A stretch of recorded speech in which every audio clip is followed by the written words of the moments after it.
multiple pro-lifers were assaulted in Kansas. Hey everyone, I'm Kristan Hawkins. Welcome to this How to Win This Week short episode with the Explicitly Pro-Life podcast. Today I want to do something a little different. I actually want to bring on Grace Hartsock, who is a Students for Life Action volunteer, to tell you about what happened to her when she was door knocking with our team in Kansas. Grace will be attending, just a little background, she will be attending Benedictine College this fall, nursing major with expected graduation 2026. She actually became passionate about abortion after realizing the effects of abortion in her extended family. And at Students for Life, she's been with us for a number of years, serving as president of Austin Students for Life. She was the Texas state captain, or is the Texas state captain for Students for Life Action, and leads our abortion-free cities campaign in Austin, Texas.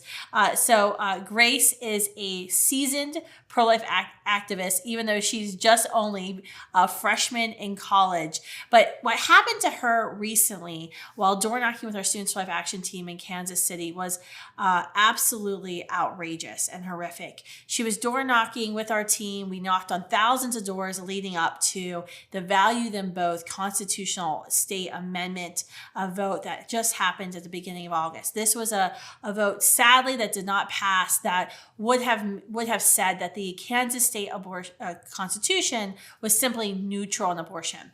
There's lots of reasons why, sadly, this amendment vote did not pass, and I've gone over those a couple of times in media and on Twitter, but I don't want to talk about that today. What I want to talk about is what happened when Grace, a 18-year-old girl, went to a door to simply ask those in the household to consider voting yes for the Value Them Both Life Amendment. Grace, welcome on today. Can you tell me, I know what happened, but tell everybody who's listening what happened to you. I think it's very important that your story gets out.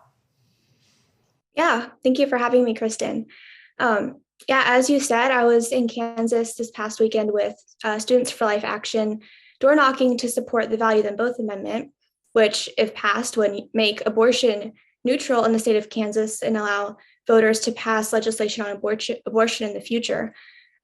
After we'd been door knocking for a couple of hours, then I met a woman at the door who politely said, I don't think you want to talk to us. She didn't seem interested or supportive in the amendment. And as I was starting to leave the doorstep, then I heard another woman from inside the house screaming, yelling at me from inside, saying F you. And as I continued to walk down the driveway, then she ran out of the house and ran after me and pushed me and hit me in the head, still yelling. She threw a piece of bread at my face. And then even when I was further down the street, she continued to follow me past her driveway, yelling phrases like, I hope you get raped. I hope you get run over by a car. It was very shocking and not anything I had anticipated prior to knocking on their door. This is, I have to say, sadly, is a first in Students for Life and Students for Life Action's history. I mean, we've knocked hundreds of thousands of doors in the 2016 and 2020 presidential elections, in the state legislative election in Virginia, in this past fall. State legislative door knocking where you're talking about a specific piece of legislation. We have never seen this happen. I kindly suspect what's happening is, we are now for the first time in 50 years having a conversation about abortion. And so there's a lot of people who are wounded from past abortions, who haven't healed from abortion, their decision to have an abortion. And I think that, hearing other people talk about abortion, hurts them, makes them have to confront things that they don't want to have to confront. But I guess, what is your kind of reaction to the assault that happened?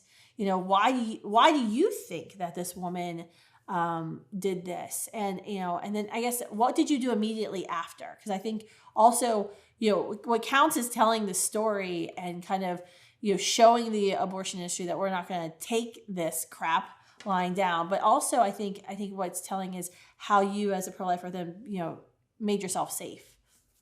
Mm-hmm. Yeah, initially I was shocked. I never encountered anything like this at the door. Most of the time people will just politely disagree and then you just wish them a good day and you leave. looking back, I don't think it's surprising seeing the violence that has been happening this summer, the summer of rage after the reversal of Roe versus Wade back in June.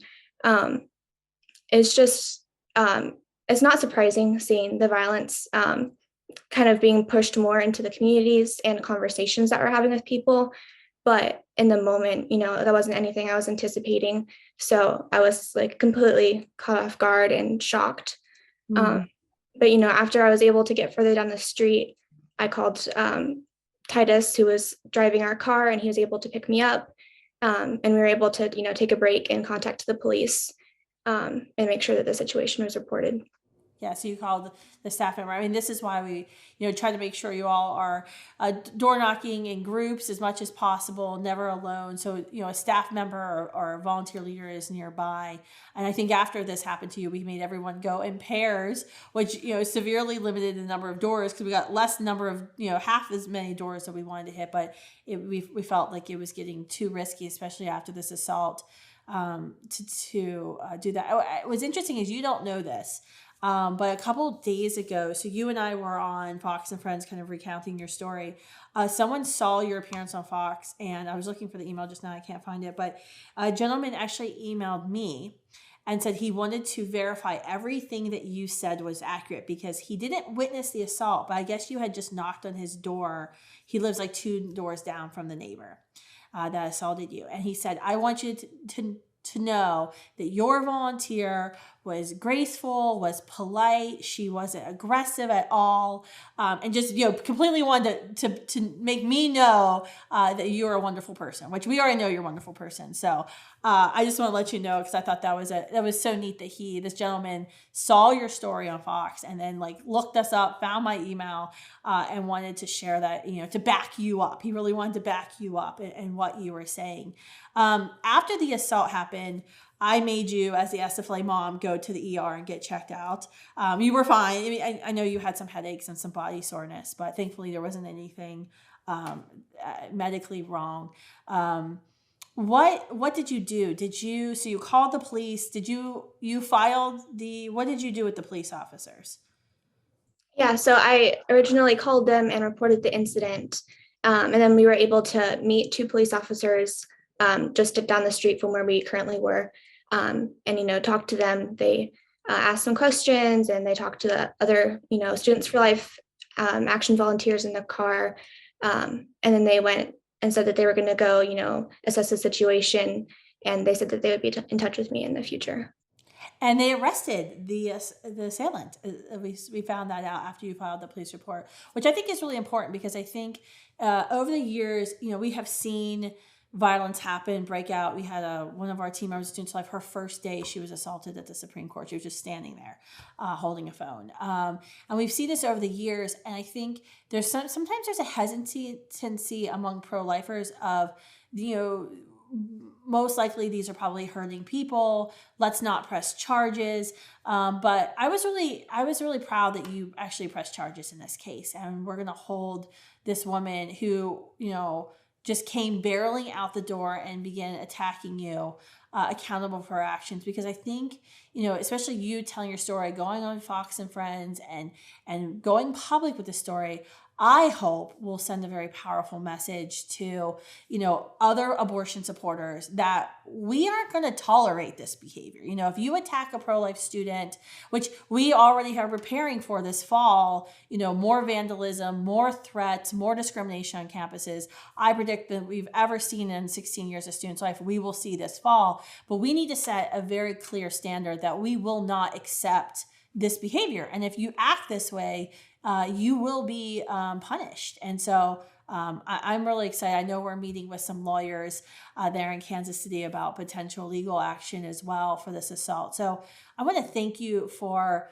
not only having the courage to go knock on complete strangers' doors, which a lot of pro-lifers are like, that's so scary. So you're willing to do that one scary thing, but then be able to take this terrible situation and then be able to really use it for how do we advance the overall movement and protect other students and other pro-life leaders across the country. So I want to commend you for that courage. Tell me though, Did this deter you in your pro-life activism or make you think twice about what you're doing in the pro-life movement? Not at all. I mean, it was shocking and scary, and I was definitely shaken up right afterwards. So, we took a break from door knocking. We had a long lunch break.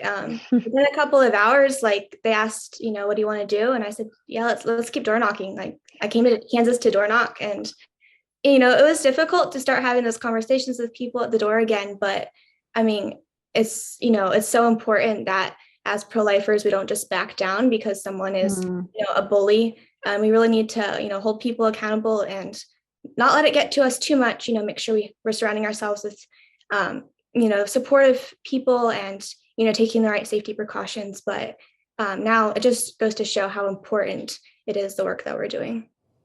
That's absolutely right. I mean, you were literally out on the street the same day of being assaulted and the next day doing the hard thing and doing it for the babies and their mamas, to spread the truth. And I just hope everyone takes away from this, short episode today, and it kind of has just some ounces of Grace's courage, you can do those hard things, whether that's sharing the Facebook post or the video on Instagram or putting the bumper sticker on your car, which I just got a text message from a student leader in North Carolina whose car was keyed after putting a standingwithyou.org bumper sticker, which is our, resources website, on her car, or whether it's going to the door and having those face-to-face conversations.